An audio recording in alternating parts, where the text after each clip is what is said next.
Hey guys, it's the tiniest one back with another video for you, and today we're going to be doing not one but three 3080s.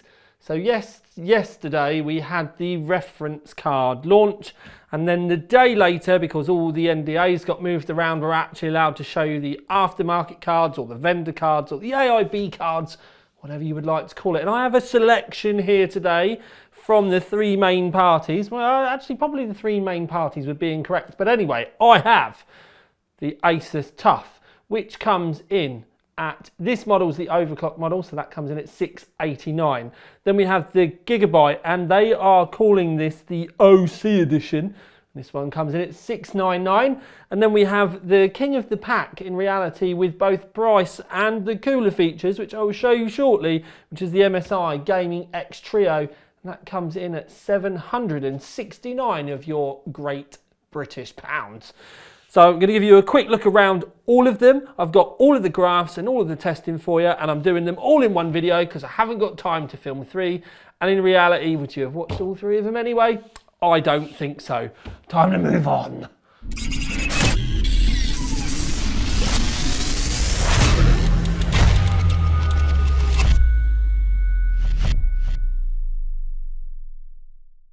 So, the three cards.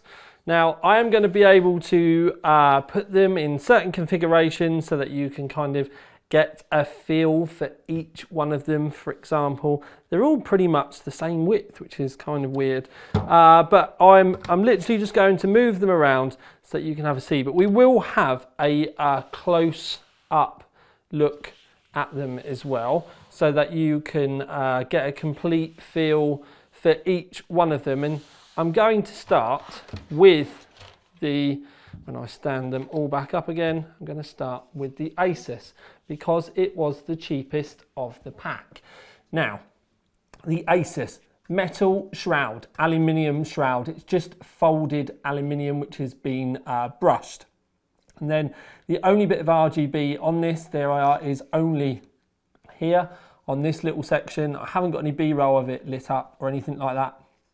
I'm sorry, but you do get around the back the cutout section where it kind of half the fan blows straight the way through the card in what does feel like an attempt to do something a bit like the Founders Edition.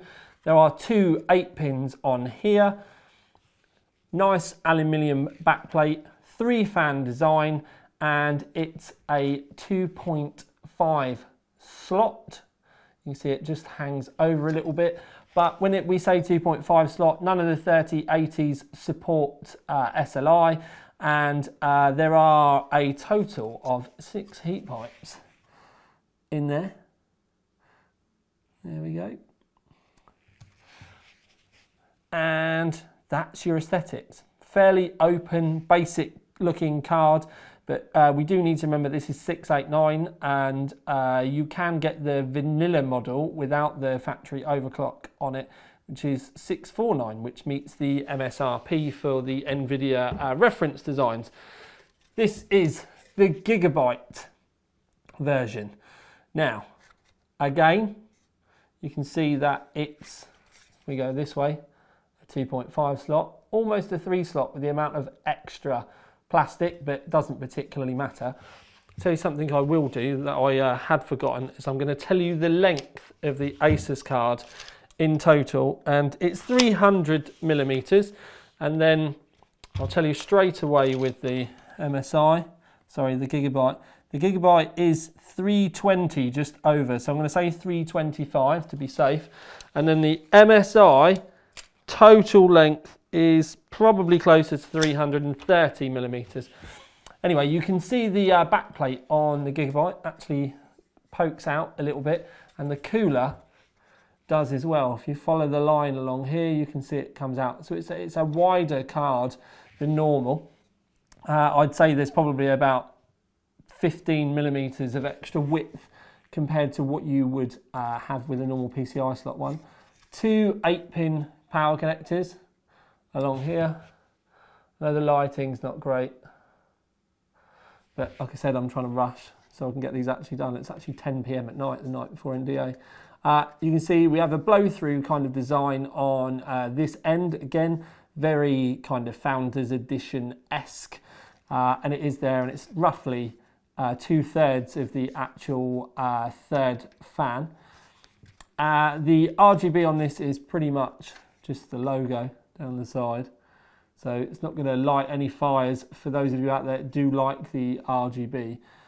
And beyond that, it's pretty self-explanatory, other than you do get 3 display ports and 2 HDMIs. I did forget to say on the Asus as well, if you have a look, it has a quiet mode and a performance mode. I tested it in the performance mode, just so though I have answered that question. Then we come on to the behemoth, that is the MSI. Now this thing is a tank. So if we look straight on this side, it's pretty much a triple slot. It's a triple slot threat. So there's a lot of weight there. There's also a brace here that pretty much runs all the way around the card as well. It goes over the memory. It's a fat cooler as well. With the MSIs, they have these weird fin designs for the top blades of the heatsink. So they look like little waves, which is pretty cool. It's actually the first of the cards I've seen with a triple 8-pin as well. The RGB is this plain strip here, and then on the front you can see the 4 bars here and here. So there's not a great deal of it on the face, and you do get this little lighting section on the side. They've not gone full bore with it, and if I'm honest, it's almost like it's a token gesture. There is a little bit on the side as well, but like I said, it's not particularly anything to write home about. They could have done a lot more with the backplate. They could have done a lot more around the fans, and to be honest with you, if they were going to go full bore with it, even I could have spent more time and designed more with the RGB for this one. Big fat heatsink, like you can see on that side, and when we look at it from the PCI Express slot side of things, you can see that there is a lot of heatsink going on. It's a fatty. So this is the big daddy one, and this is also the most expensive one as well. We do need to remember that, because that one is £90 more expensive than the Asus. But will it be £90 more in performance terms? Okay, so I'm rattling through, and I know I'm rattling through, but that's because we have a lot. I have a lot to try and get through, and at the same time it's very late, and I need to make sure that I can get this done so I can get it uploaded for you guys to have it on NDA day. So one of the things I do need to stress to you is I do have a lot of graphs for you here, but we have an awful lot more on the website. I'm going to pop up the list of games that we have covered on the website, plus more synthetic benchmarks, and we are doing games with ray tracing and without ray tracing, and with ray tracing and DLSS if possible. So for argument's sake, just the game Control has 12 runs per graphics card if they've got ray tracing. So there's an awful lot of stuff for me to do and talk to you about as well. So I have said to you about the prices. If I put this graph up, this graph will show you the rated boost speed, which is basically where the factory overclock is. Then the next number is the average overclock, and that is the average clock speed over a 30-minute benchmark run. And we use Unigine for that just because it's like a good game simulation, and it loops and loops and loops and will actually get a decent level out of the cards, and it's the way we've always done it actually. And then the other number is the maximum clock that it achieved while doing that Unigine run. So you've got your rated overclock, you've got your average overclock, and you've got your maximum boost speed, and that's just with them all at stock. So that's actually fairly handy, and the number you should be paying attention to is the average speed, because if that's the average and it's higher, that means it's going to be higher consistently more than the others. So that's the number that you really want to be paying attention to. Now you might be wondering why I've not done manual overclocks on these cards. I will explain. Up until today, we didn't have any overclock software that would allow us to change the voltage. We still don't have overclock software where the overclock scanner, which is the NVIDIA tool where you can click it and it sort of overclocks itself, that is still very shaky, and they even said in the blurb about it, can cause card instability, needs more work. It's like, right, okay, not going to waste my time with that just yet then. And also, and this is something that has started to cause a few issues, is when you do start to overclock them, there are select games at the moment, Witcher 3 being the worst one, they just don't run. And it gets really, really hard. So the Founders Edition, I managed to get a few runs out of Witcher, but it was a proper pain in the bottom. But the MSI, for example, wouldn't actually run Witcher at all in this state. So at that moment, we have a couple of things to take away from that. It's possibly a driver issue, may need a game patch. Some of the other games were okay. Synthetics were fine. But when we don't know whether it's driver, the game, or possible issues with the card overclock, I don't think it is. But it's really early days and I've not had enough time to be able to dig in. And I've got NVIDIA saying they're not releasing drivers. I've got MSI saying they are releasing drivers. And then we've also got the fact that up until today, the overclocking software that I had been using wasn't official, where it wasn't meant to support the amperes. So there was a lot of ifs, ands, or buts. And because of the time, I thought it was fair not to do it in length. And because all of these cards are actually leaving before the end of the week, I will, if they manage to come back again, I will go back and do a dedicated overclock session. So, yeah, it was a bit of a difficult one. So, thermals. Now, surprisingly, and I will say surprisingly, thermals, the Asus actually did the best. And the Asus actually did the best, even though it was in a 26-degree room, because it's been crazy hot in the UK today. And yeah, I did say today, because it actually arrived today. And that's another reason why I've not gone and done a full suite of overclock results, because we've just not had time. And I've been trying to literally bend the laws of time to try and get everything done. So that was actually the coolest one. Then it was the MSI, and then a degree warmer than the MSI was the Gigabyte, which I actually think is a good shout. So the Asus maximum was 70, and then you had 72 and 73. But if you have a look, it's the delta temperature that you need to really pay attention to. So the Asus had a 44 degrees delta. The Gigabyte and the MSI actually had a matching 48 degree delta. So we take the maximum, take away the ambient temperature, and then that gives you the delta. So surprisingly, the Gigabyte performed the same as the MSI when tested just for thermals, and the Asus did. I don't know whether they've got different thermal TIM, so thermal interface, you know, the pace, that's the word I was looking for. But it actually did quite well, even though it was in a hotter room. Now, 3D Mark Time Spy, this is where it starts to get interesting. This is a synthetic, but what you do get here is the Founders Edition with the manual overclock on the top. You can make what you want of that. That was obviously me intervening. That was, in reality as well, only a 50 megahertz offset. But what you do need to remember is with that 50 megahertz offset, if you go back and look at the previous graph, with the boost speeds and stuff, you can see that it kind of should have put it in and around this kind of mark, and it did respond really well to that. Then you get the MSI, then the Gigabyte, and then the Asus. So it's pretty much, it goes down in the price bracket, which is fairly interesting. Control. This is Control with no ray tracing, all resolutions. The graph's a little bit shorter for Control because we got it at the beginning of the week, so we just smashed out a few results.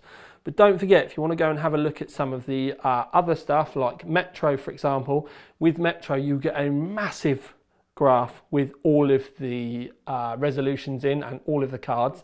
Then you'll get a graph with ray tracing, and then you'll also get a graph with ray tracing and DLSS. So there's an awful lot of data available on the website if you want to go and have a look. Control, we can then move on to, this is the ray tracing graph.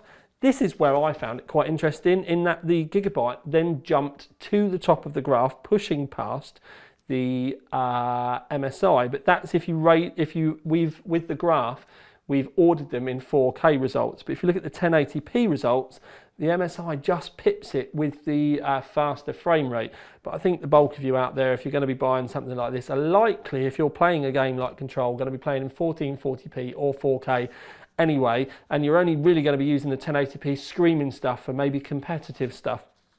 And then we move on to Control with DLSS, so ray tracing and DLSS.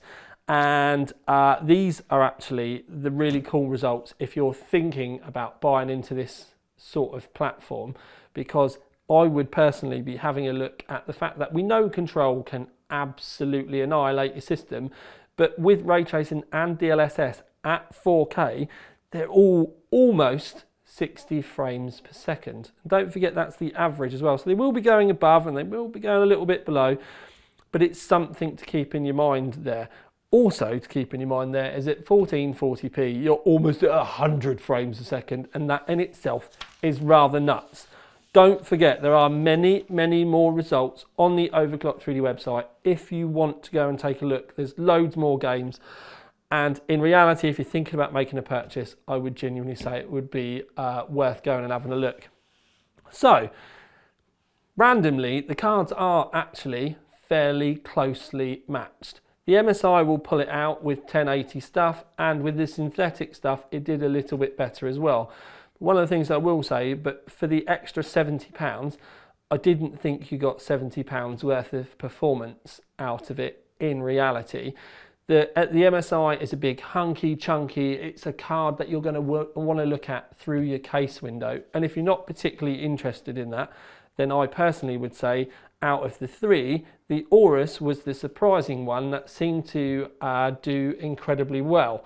It did incredibly well. The temperatures were the same as the MSI, yet the card's cheaper. It was always faster than the Asus, and the only thing that the Asus really did in reality was do well with the thermal. So whatever magic they've done with that cooler or the thermal paste or maybe even the fans has worked on that kind of regard, but it never really found any grounds to kind of scare the others when it came to the actual performance side of it.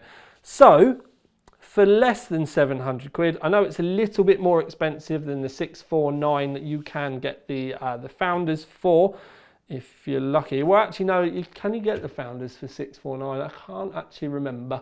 But anyway, so for 689, I think it's actually a cracking card. It's got a little bit more plastic on it than I would have particularly liked. But if I'm honest again, the Asus, where the metal is fairly thin, this ends up feeling more sturdy and chunky when it's in the slots. It's actually got a slightly better feel to it.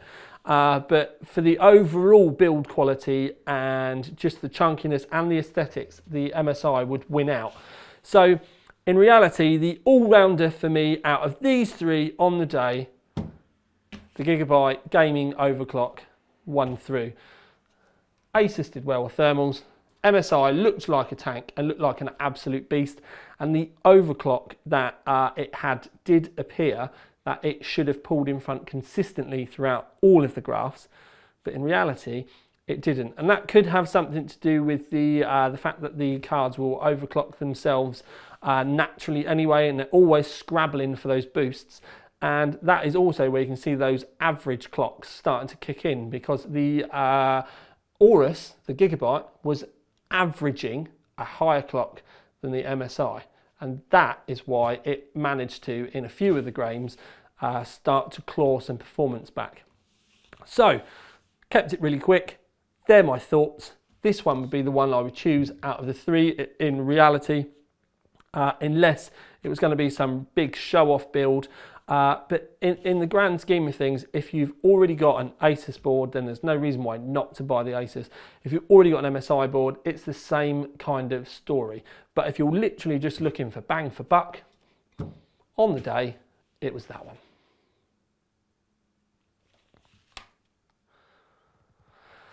Anyway, this has been the tiniest one. It's a late one. It's time to do some edits, and it's definitely going to be a case of getting this uploading as quick as I possibly can do.